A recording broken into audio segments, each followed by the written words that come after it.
নমস্কার বন্ধুরা, এই ভিডিওতে আলোচনা করব টাটা স্টিল এই শেয়ারটিকে নিয়ে। এই শেয়ারের পুরো ডিটেলসে অ্যানালিসিস করে বুঝিয়ে বলবো যে বর্তমানে শেয়ারের কোন কোন দিকগুলো ভালো আছে এবং কোন কোন দিকগুলো খারাপ আছে। টেকনিক্যাল ফান্ডামেন্টাল সব কিছু বুঝিয়ে বলবো, জাস্ট ভিডিওটা দেখুন।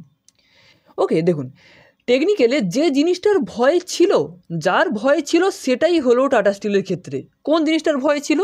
সেটা হচ্ছে টেকনিক্যাল লেভেলে একটা ব্রেক ডাউন, অর্থাৎ একটা লেভেলকে ব্রেক করে নিচের দিকে পড়া শুরু করছে এবং সেই ফরমেশান 10টা শেয়ারের মধ্যে তৈরি হলে প্রায় 9টা শেয়ার কিন্তু নিচের দিকে পড়ে। সেটা একটা খারাপ সংকেত। সেটার জন্যই বলছি যে যেটার ভয় ছিল সেটাই হলো টাটা স্টিলের ক্ষেত্রে। যদি শেয়ারটি থাকে ভালো করে মন দিয়ে দেখুন।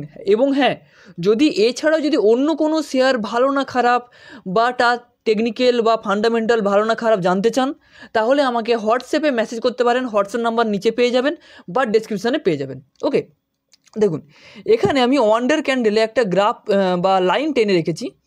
এখানে দেখুন প্রায় এপ্রিল মার্চের দিকে শেয়ারটি নিচের দিকে পড়ে গিয়ে দেখুন এখানে যে নীল লাইনটা টেনে রেখেছি এইখানে এসে একটা সাপোর্ট নিয়ে আবার উঠে বেশ সুন্দর উঠলো, 160 টাকার প্রাইসে গেল, আবার প্রফিট বুকিং হলো, আবার একটু উঠলো, আবার এইভাবে ঘুরঘুর করতে দেখুন এখানে গিয়ে আবার সেই জায়গাতে কিন্তু ধাক্কা খেলো।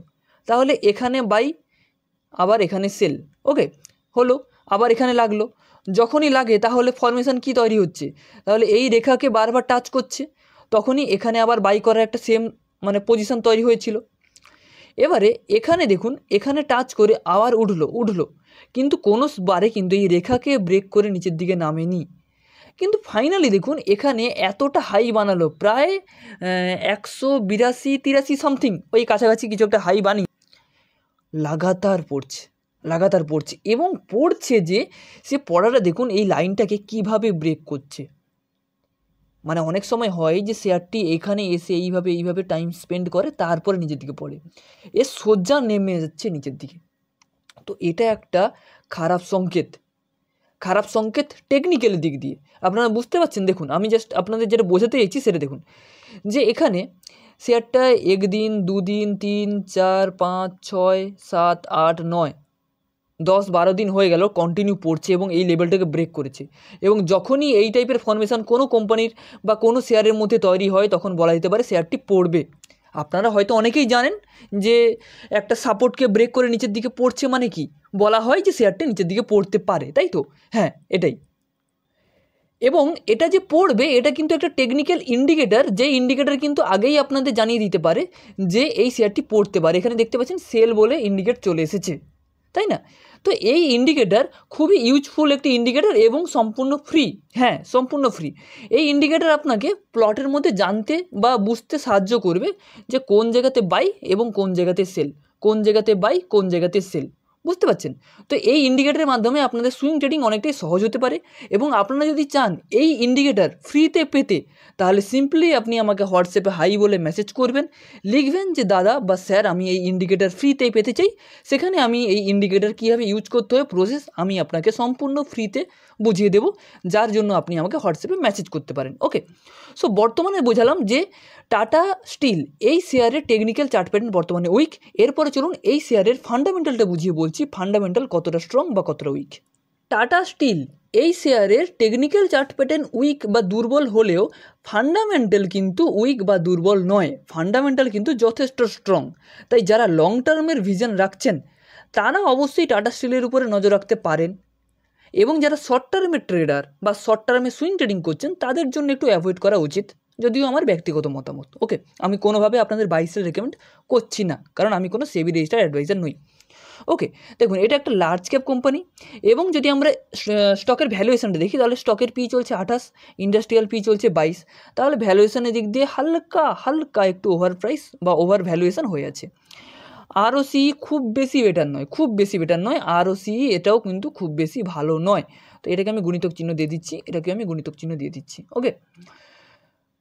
এরপরে আমরা কি দেখব? এরপরে দেখব যে কোম্পানিতে এফআইআই হোল্ডিং এবং ডিআইআই হোল্ডিং কত আছে, foreign institute investor, domestic institute investor এরা কত পরিমাণে বাই করে রেখেছে। এফআইআই টোটাল হোল্ডিং আছে 17%, ডিআইআই টোটাল হোল্ডিং আছে 26%। তো দুটো খুবই সুন্দর, তো এই দুটো রেশিও কিন্তু খুবই সুন্দর। এরপরে আমরা দেখব যে কোম্পানির sales growth, profit growth. Sales কিন্তু এখানে মাইনাস, দেখছেন -0.42%। সো এটা একটা নেগেটিভ দিক, আমি গণিতক চিহ্ন দিয়ে দিলাম। কিন্তু প্রফিটটা ঠিকঠাক আছে, সেলস হচ্ছে না প্রফিট হচ্ছে, তো এটা খুব বেশি একটা বেটার নয়। ওকে, সো এরপরে ইপিএস চলছে 5, ফেস ভ্যালু 1, এ পর্যন্ত টুকটাক ভালো খারাপ আছে। কিন্তু ভালো কোন জিনিসটাতে সব থেকে বেশি আছে, সেটা হচ্ছে কোয়ার্টারলি রেজাল্টে। কোয়ার্টারলি রেজাল্ট যদি আমরা রিড করি তাহলে দেখতে পাবো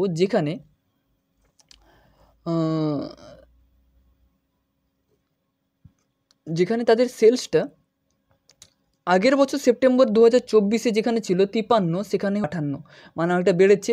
জুন কোয়ার্টারের থেকেও সেপ্টেম্বর কোয়ার্টারে সেলসটা অনেকটা বেড়েছে। ওকে, এরপরে যদি আমরা নেট প্রফিটে যাই, নেট প্রফিট দেখুন আগের বছর সেপ্টেম্বর কোয়ার্টারে কত ছিল, 759 কোটি।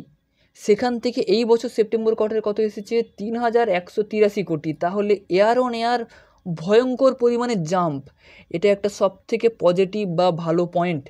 এবং যদি কোয়ার্টারলি রেজাল্ট দেখি, জুন কোয়ার্টার থেকে 2007 থেকে 3183 হয়েছে। তাহলে কোয়ার্টারলি এবং ইয়ারলি দুটোই কিন্তু জাম্প। যে কোনো শেয়ারের ক্ষেত্রে নেট প্রফিট, সেলস এইগুলো যদি জাম্প দেয়, তাহলে হয়তো বর্তমান সময়ে শেয়ারটির কিছু না কিছু ফান্ডামেন্টাল রেশিওগুলো খারাপ হতে পারে, কিন্তু লং টার্মের জন্য ভালো হতে পারে। এবং সেমভাবে যদি আমি ইনভেস্টর প্রেজেন্টেশনে যাই, ইনভেস্টর, ওকে, সো এখানে দেখুন, এখানে তার যেটা আমি দেখালাম যে প্রোমোটারের হোল্ডিং সেম আছে 33.19, ঠিকই আছে। এফআইআই হোল্ডিং দেখুন, যেখানে 17% ছিল 17/22, সেখানে 17.29 হয়েছে, হালকা হলেও এই কোয়ার্টারে বেড়েছে। এবং ডিআইআই হোল্ডিং যেখানে 26.7 ছিল, সেখানে 26.92 হয়েছে, তাহলে এটাও বেড়েছে। গভর্নমেন্টের স্টেক 0.18 ছিল, 0.18ই আছে, তো সেমই আছে। পাবলিকের স্টেক 23.31 ছিল, 22.42 হয়েছে। তো পাবলিকের স্টেক কোনো শেয়ারের ক্ষেত্রে কমলে সেটা ভালো।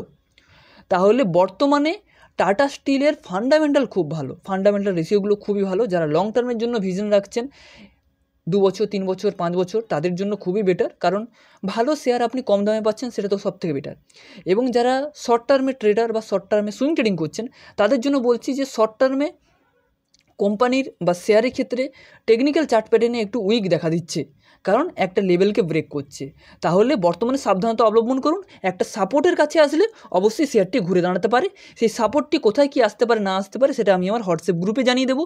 তাই যদি গ্রুপে জয়েন না হয়ে থাকেন, তাহলে অবশ্যই হোয়াটসঅ্যাপ গ্রুপে জয়েন হতে পারেন, এবং ইন্ডিকেটর পেতে হলে আমাকে হোয়াটসঅ্যাপে মেসেজ করতে পারেন।